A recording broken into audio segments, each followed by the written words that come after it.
Hi, I'm Brittany Wilbur. Welcome to Halftime. I'm here with freshman Da'Ja Green.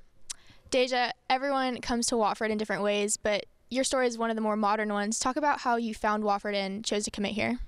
To start off, it started on my AAU journey. AAU basketball, you pretty much play over the summer. So I started off, it was just playing in the summer, and then one of my tournaments, all four of the coaches followed me on Twitter, and to my surprise, in my next game, all four of them were sitting right there on the bench. So I was a little bit nervous, but I kept playing, and after the period of time where they can't contact you, they contacted me, and Coach Garrity offered me a scholarship, and I was very, very excited. Came on a visit and loved it, of course. I think everyone that comes here loves it. Yeah, I love it. So, what's your favorite part here? It would have to be the people. Wofford has a lot of different personalities, a lot of people who genuinely care about you, and that was big for me. I'm a big people person, so I was pretty much like, as long as I can get along with the people here, I think I'll be fine. And y'all are a very young team. You had to step up personally. How does it feel being such a key role on this team?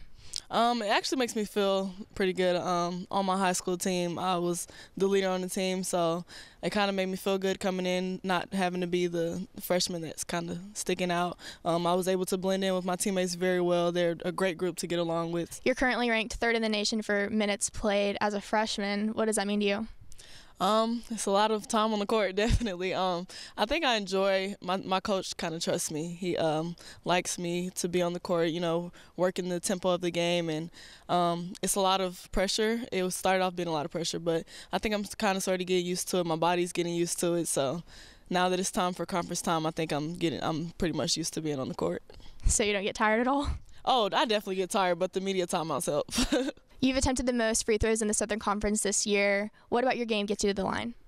I feel like I'm really aggressive when I'm on the court, so I try hard to penetrate to the basket and kick out to my teammates because it leaves them more open than I am. And more times I can sometimes get to the basket all the way myself and draw contact and still attempt to finish a shot. So me, since I'm a smaller guard, I have to kind of find ways to get myself in there with the big guys, and that's how I get to the line. And what do you take from the upperclassmen? They have a lot of wisdom. They've been here for a long time. They know the ropes.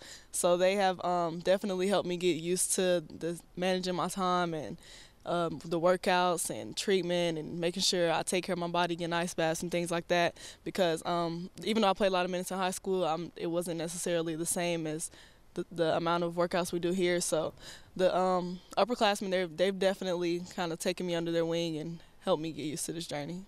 Talk about you and Jimmy Garrity's relationship. Coach Garrity, he's kind of like a father figure to me. He took me under his wing as well, and he trusts me to run his team. He wants me to be a leader on and off the court. So he's kind of molding me to be someone that can run the floor and generate and be pretty much an extension of the coaches. You have a story that not many people know about you. In fact, it's so close to your heart that it involves the number you wear on your chest. Talk about that story. My number, I wear number 35 because of one of my close friends that passed away my sophomore year in high school. His name was Colin Dejanet. He played basketball at my high school, and he was just a great kid. He was super smart, very determined. He was a very dedicated hard worker. And my senior season, I changed my number from 15 to 35 because I told his mother that I wanted to dedicate my senior season to him. And then after my senior year, I pretty much told myself that the rest of my basketball journey is going to be dedicated to him. Well, thank you for sharing that with us. We'll get into a little bit more personal questions now. So what do you plan on majoring in? I do want to major in psychology. The psychology department here is amazing, and when I came on my visit, I talked to a couple of the professors, and I'm pretty sure that's the route I'm going to take. What do you want to do with psychology? Right now I work at a daycare over the summer, so I want to go into children and family psychology. I enjoy being around the kids, and I work with a couple of autistic children, so I kind of want to work with families who don't really understand how to deal with their autistic children or people with any other type of disabilities, and I'll be there to help them along the way. That takes a really special heart. That's really cool. If you didn't choose basketball, what sport do you think you'd play? Oh, man, good question. I actually wanted to run track first because to in the beginning when I first started playing basketball, I was really just fast. Everything else kind of just came along the way, but I just knew how to run fast. So that was kind of the route I wanted to take. So if basketball didn't work out, I probably would have ran track. Who is your idol in basketball growing up? Has to be Maya Moore. Maya Moore, I feel like she's amazing. She can do everything there is to do, and I would love to have my game somewhat model hers, even if it's just like 2%. Well, thank you for your time, and we'll get back to the game, Wofford versus Chattanooga.